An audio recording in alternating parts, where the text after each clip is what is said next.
Hello friend, welcome to my channel teaching aptitude official में मैं जयप्रकाश कुमार आपका स्वागत करता हूं एक नए सेशन के साथ। आज हमारा सेशन है एसपीटी एक्ट का। SPT act 1949।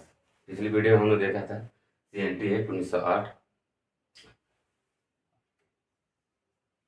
चलिए, एसपीटी एक्ट झारखंड में 2 एक्ट आया था। कौन कौन सा था? एक था एसपीटी एक्ट है, एक सीएनटी एक्ट है। और सीएनटी एक्ट हमने देखा, एसपीटी एक्ट देखेंगे। एसपीटी एक्ट आने का क्या उद्देश्य था? तो उद्देश्य आज हम लोग जानेंगे कि एसपीटी एक्ट आने का क्या उद्देश्य था। तो हमारा पहला उद्देश्य था हमारा समानता, समाज के और सामाजिक की ओर समानता लाने की व्यवस्था की गई। जो समानतावादी सामाजिक संरचना प्राप्त करना था, ये हमारा पहला उद्देश्य था। और दूसरा उद्देश्य हमारा था भूमि संबंधों में शोषण का समाप्त करना। जैसे जनजाति के लोग को भूमि जबरन शोषण करना, भूमि छीन लेना आदि, उसी से रिलेटेड शोषण का समाप्त करने के लिए एक उद्देश्य आया। एक ये भी है। और तीसरा हमारा है कृषि उत्पादन में वृद्धि करना। जब जबरन छीन लिया जाता था किसी को, अगर अंग्रेजी लोग को पसंद आ गया जमीन तो जबरन छीन लिया जाता था, तो किसान लोग कैसे कृषि करेंगे, कैसे खेती करेंगे? तो उसी का कृषि के उत्पादन में वृद्धि करने के लिए ये इसलिए एक एक्ट एसपीटी एक्ट लाया गया कि सबको बराबरी का हक मिले। और चौथा है हमारा स्थानीय संसाधनों में समानता की अवधारणा को विकसित करना। क्या करना? अवधारणा को विकसित करना। संथाल परगना काश्तकारी अधिनियम किस जिले में आया? तो दुमका जिला है, देवघर, गोड्डा, पाकुड़, साहिबगंज और जामताड़ा। कौन कौन सा है? दुमका, देवघर, गोड्डा, पाकुड़, साहिबगंज और जामताड़ा। कितने जिले हैं? तो 6 जिलों में लागू किया गया। क्वेश्चन पूछ रहा है कि एसपीटी एक्ट कौन कौन सा जिला में लागू किया गया? तो दुमका है, देवघर है, गोड्डा, पाकुड़, साहिबगंज और जामताड़ा।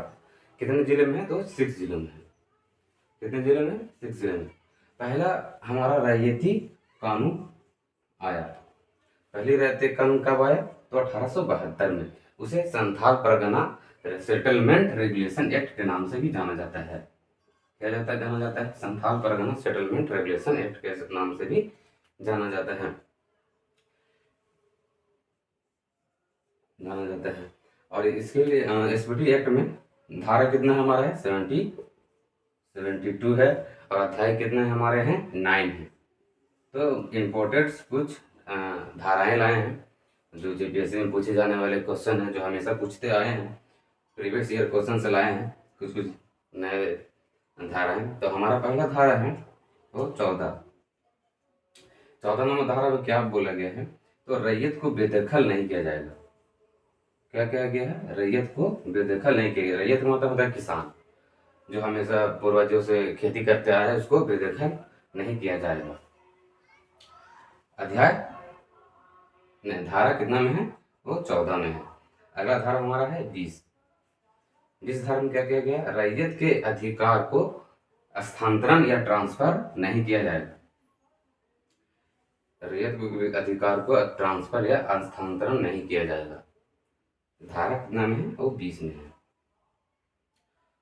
और धारा 19 में क्या है? भूमि जोत या लैंड होल्डिंग, जो भूमि का मालिक हो या जमींदार हो, उसे का विभाजन या लगान किस तरह बांटा जाएगा, उनका अधिकार था। क्या था?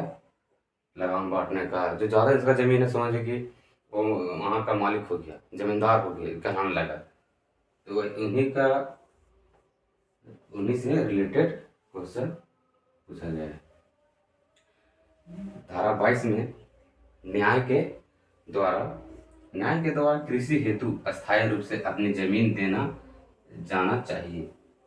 अभी हमने क्या बताया कि जबरन कृषि से छीन लिया जाता था। अच्छा जमीन पसंद आ गया, अच्छा खेती हो रहा है, तो उससे जमीन जबरन छीन लिया जाता था। उसके लिए धारा में लाया गया है एक्ट, जो है न्याय के द्वारा न्याय दिलाने की कृषि हेतु अस्थायी रूप से अपनी जमीन देना चाहिए, अस्थायी रह सके, अपना जीवन चला सके, ऐसे जमीन देना चाहिए। ये किस धारा में है? तो 22 में है। अगला धारा क्या हमारा है? 23। 23 में क्या रही है? इसमें रैयती भूमि के विनिमय। क्या है? रैयती भूमि में भूमि के विनिमय। पहले विनिमय चलता था, जैसे पहले पैसा उतना नहीं आरबीआई ने छापा था तो विनिमय दर चलता था, ये चावल दिया तो उसके बदले कुछ सामान ले लिए। अभी भी चलता है कहीं कहीं गाँव में। धारा 33 में हमारा क्या है? बंजर भूमि को बंदोबस्ती को निरस्त किया जा सकता है। और कितना वर्ष के लिए? तो 5 ईयर के लिए, 5 ईयर के लिए निरस्त किया जा सकता है बंजर भूमि को, बंदोबस्ती को निरस्त किया जा सकता है तो 5 ईयर के लिए। धारा 42 में क्या कहा गया है? विधि का उल्लंघन वाले कृषि की भूमि में प्रवेश करने पर बंदोबस्ती बेदखली की जाएगी। अगर विधि मतलब होता है कानून, जो कानून तोड़ेगा उसको बेदखली किया जाएगा। विधि का मतलब क्या होता है? कानून। तो उसका बेदखली कौन करते हैं? इसका कौन विधि कौन बनाते हैं? तो है डीसी। डीसी बनाते हैं कौन? डीसी को उपायुक्त, क्या है? उपायुक्त साहब ने बनाते हैं। विधि का उल्लंघन करने वाले को कृषि भूमि में से प्रवेश करने पर बेदखली किया जाएगा। ठीक है, तो धारा कितने में? तो 42 में है। अगला हमारा धारा है 43। 43 धारा में क्या बोला गया है? जिन्स। जिन्स का मतलब होता है वस्तु। क्या? वस्तु। वस्तु के रूप में लगान नहीं वसूला जाएगा। जैसे टैक्स वसूल लेंगे, हो रहा है 50 रुपया, बोला कि नहीं मेरे पास पैसा नहीं है, तो आज चावल ले लीजिए, धान ले लीजिए, ऐसा नहीं लगान वसूला जाएगा। ये कहा गया है कितना में? तो 43 नंबर धारा में क्या कहा गया है? वस्तु के रूप में लगान नहीं वसूला जाएगा। ठीक है, किस धारा में बोला गया है? तो 43 धारा में। अगला हमारा धारा है 40। खास पोखर रैयत के द्वारा मछली उत्पादन में हस्तक्षेप नहीं कर सकता है। जैसे पोखर हो गया, तालाब हो गया, डैम हो गया, जैसे मछली उत्पादन लोग करते हैं, उसमें हस्तक्षेप नहीं कर सकता है कौन? जो कर वसूलता है वो। ठीक है, अगला हमारा है 50 धारा है। 50 धारा में क्या बोला? लगान में कमी। इसमें आई धारा 50 में लगान में कमी के बारे में बात की गई है। अगला हमारा है 60। पूर्ण विलोकन का प्रावधान का वर्णित किया गया है। धारा कितना में है? तो क्वेश्चन पूछ देगा कि पूर्ण विलोकन का प्रावधान किस धारा में वर्णित है? तो हमारा 60 है। क्या है? 60 है। अगला हमारा है 70। 70 में क्या बोला गया है? बकाया की वसूली के बारे में बात की गई है। क्या बात की गई है? बकाया की वसूली की बात की गई। किस धारा में? तो 70। याद रखिएगा, बहुत महत्वपूर्ण है, तो इम्पोर्टेंट है। हमने इसको प्रीवियस ईयर से लाया है, इसको स्क्रीनशॉट लेना चाहते तो ले सकते हैं। और हाँ, ये वाले जरूर याद कीजिएगा, 43 नंबर इम्पोर्टेंट है, हमेशा का है। पिछले बार क्वेश्चन में आया था। लगान एसपीटी एक्ट और सीएनटी एक्ट से 5-5 क्वेश्चन आएंगे, 5-5 क्वेश्चन आएंगे। ठीक है, थैंक यू।